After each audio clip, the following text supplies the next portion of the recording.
Hello there, I'm Jon Kirkman. I'm a broadcaster and journalist in the UK, and as you've seen, we're going to be talking about the brand new Rick Wakeman album.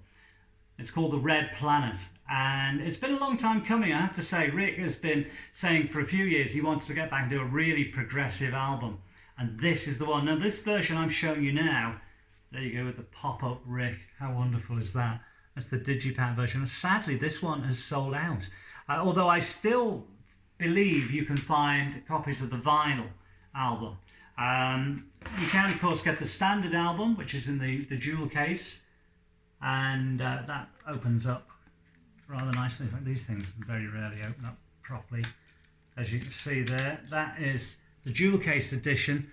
Now, for a lot of people who've got this already and heard it, they're absolutely raving about it. It's probably one of Rick's best albums, I must say. Now, when you've released albums like The Six Wives of Henry VIII and the Journey to the Centre of the Earth albums, both of those albums sold 14 million copies worldwide. I don't think any albums really sell that amount these days, but those albums, along with the Myths and Legends of King Arthur, No Earthly Connection, and I'm going to add another album from the early 80s, 1984, they really are the benchmark for Rick Wakeman albums. They're wonderful records. I mean, this is aside from his solo piano albums, which again are absolutely wonderful. But these really are wonderful progressive rock albums. Now, in the booklet, you get obviously the details of who plays on the album and little bits about how the album came about. You also get some great photos here of various satellites that have been to Mars. And in the center page, you get all the credits there as well. Again, more photos here of the various satellites that have gone to Mars over the years. And I think Mars has been, I think it's been a really big interest for the human race because it is our nearest planet, I guess. All the various satellites and the various missions to Mars are listed here. If, like me, your eyes are going a little bit awry, you will probably need a magnifying glass for that. Probably not so on the vinyl because you've got the 12-inch vinyl. Maybe I should have got the vinyl. A quick reminder that the vinyl, again, is limited as well. And also on coloured vinyl. I know a lot of people have really been raving over that. It's a beautifully put together set, but it really is one of Rick's best albums.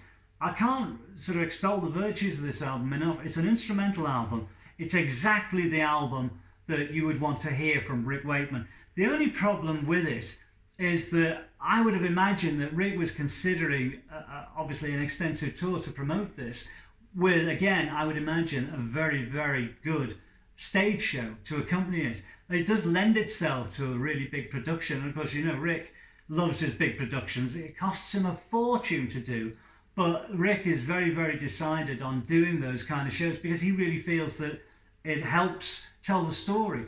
And as you know, there's been some great shows like the Six Wives show at Hampton Court, and of course the legendary Myths and Legends of King Arthur on ice in Wembley in the 70s.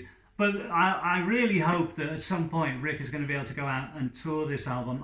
Having spoken to Lee Pomeroy, the bass player on the album, who's part of the English rock ensemble, he said, yeah, the plan is to go out and tour, and hopefully we can. But right now, we're really in a world of social distancing and basically keeping apart from each other. So getting together at a concert is, I'm afraid, not on the agenda right now, which is a great shame. However, the album is available now. You will find the details on how you order that. You can order it directly. They'll be running across the bottom of the screen now. Highly recommended. Sadly, this version is no longer available. I feel really bad showing it. It's almost like I'm rubbing your nose in it. I don't mean to do that, but I believe there are copies of the vinyl album still available. Get that. It really is a beautiful package. But the music contained on this album really is out of this world, literally, and you're really going to enjoy it. So Rick Wakeman, The Red Planet with the English Rock Ensemble, highly recommended. If you haven't got it already, do so at your earliest convenience because it really is one of Rick's best albums. So thanks for watching this little presentation. I hope you go and order the album now if you haven't already done so, and I hope you really enjoy it. It's a fantastic album. Thanks for watching.